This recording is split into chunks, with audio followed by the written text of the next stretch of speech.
सदस्य ने जो बात रखी, इनका सवाल कॉलिंग अटेंशन में था कि जहरीली शराब से 500 के लगभग डेथ प्रदेश भर में हुई। एनसीआरपीबी का डाटा है। मैं floor of the house correct करना चाहूँगा कि वो डाटा प्रदेश सरकार से जो होम विभाग से कंपाइल होकर गया, उसमें एक टेक्निकल गलती गई, जिसमें ये लिखा गया कि ओवर कंजम्पशन ऑफ अल्कोहल या पॉइजनस अल्कोहल। तो वो डाटा हरियाणा सरकार द्वारा ऑलरेडी भेज दिया गया है केंद्र सरकार को रिवाइज करने के लिए। 500 डेथ का जो data over consumption of alcohol से है वो गलत है। माननीय सदस्य का विषय आज के कॉलिंग अटेंशन का था कि पानीपत सोनीपत में जो 4 लोगों की मौत जहरीली शराब से हुई थी, उसकी भी रिपोर्ट्स आ चुकी है। जहरीली शराब नहीं थी, वो केमिकल पीने से उन लोगों की मौत हुई थी। मैं पहले जो क्लैरिफिकेशन माननीय सदस्य एमएलए इलाहाबाद ने रखी, मैं उस पर करना चाहूँगा। उनने ये पूछा कि परमिट इशू हुए थे, उसके लिए टीआईज और एटीओज को चार्जशीट कर दिया गया। मगर सोनीपत जिले में ये फैक्ट है, और मैं आज दोबारा फ्लोर ऑफ द हाउस कहता हूँ कि एक भी व्हीकल के अंदर एक भी बॉटल किसी भी वेयर हाउस से लेकर किसी भी वेंट तक ट्रांसपोर्ट नहीं हुई, क्योंकि कंप्लीट लॉकडाउन था। दूसरी चीज उन्होंने कहा बेनिफिट्स फ्रॉम द डिपार्टमेंट।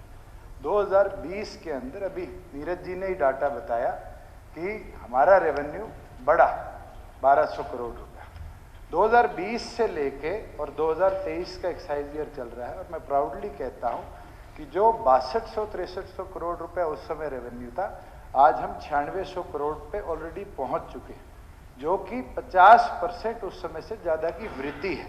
इसके अंदर हमने जो भी प्रिकॉशंस हमें लेने चाहिए थे, चाहे एक्ट में सख्ती करने का, लाइफ इम्प्रिजनमेंट तक, डेथ पेनल्टी तक के हमने क्लॉजेस डालने का काम किया है, जिससे इस तरह की लीकेजेस रुकी है। जहाँ बात आती है कला रामचंद्रन जी की रिपोर्ट की, उसके ऊपर अलग अलग एफआईआर, अगर माननीय सदस्य उसकी डिटेल लेना चाहे तो मैं डिटेल प्रस्तुत कर दूंगा फ्लोर ऑफ द हाउस पे। अलग अलग एफआईआर की उन्होंने रिकमेंडेशन करी थी। कुल 14 उसके अंदर एफआईआर थी, और उसके अंदर एफआईआर में जितनी पुलिस ऑफिसर्स की नेग्लिजेंस थी, सबके खिलाफ डिपार्टमेंट ने अलग अलग तरीके से वहां पर एक्शन ऑलरेडी ले लिया है। बात आती है खरखोदा के अंदर जो पुलिस की कस्टडी में गोदाउन था, और उस गोदाउन के अंदर से शराब चोरी हुई। ये बात बारी बारी आती है कि शराब चोरी के अंदर एक्साइज डिपार्टमेंट, पुलिस का गोदाउन था, पुलिस की कस्टडी के अंदर गोदाउन था, वहां पर गार्ड रहती थी, और उसके अंदर 6 अलग अलग 196 एफआईआर नंबर 2020 की, 197, 198, 199, 204 और 207, ये अलग अलग एफआईआर हमारे प्रदेश में दाखिल हुई। 2 एफआईआर हैं, 197 है, जिसके अंदर पुलिस विभाग के भी और अन्य लोग, 3 लोग, भूपेंद्र गांव सिसाना, जितेंद्र गांव सिसाना, संदीप गांव सिसाना, सतीश जरोड़, और उसके साथ ये अधिकारी इन्वॉल्व थे, ईएसआई राजवीर, सिपाही Devi Singh, ASI Jaipal, head constable Anil, inspector Jasbir Singh, inspector Arun Kumar, ESI Narendra Kumar. उसके साथ एक एफआईआर और थी 2004 नंबर, उसके अंदर भी कुछ लोग इन्वॉल्व थे, मगर वो मेन आरोपी उसके अंदर एएसआई जसपाल था। और मैं माननीय सदन के नोटिस में लाना चाहूँगा कि सरकार ने सबके खिलाफ कार्रवाई का एक्शन ले लिया है। उसके अंदर जो मेन एक्यूज था इंस्पेक्टर जसबीर, जिसको पुलिस ने अरेस्ट भी कर लिया गया और इमीडिएटली उसको टर्मिनेट भी कर दिया गया। औरों के खिलाफ जैसे ESI Jaipal, head constable Pradeep, ASI Naresh, head constable Sumit, head constable Mukesh, जो वहां पर इन्वॉल्व रहे, उन सबको माननीय हाई कोर्ट ने स्टे दे दिया है। वो कार्रवाई कोर्ट के अंदर चल रही है।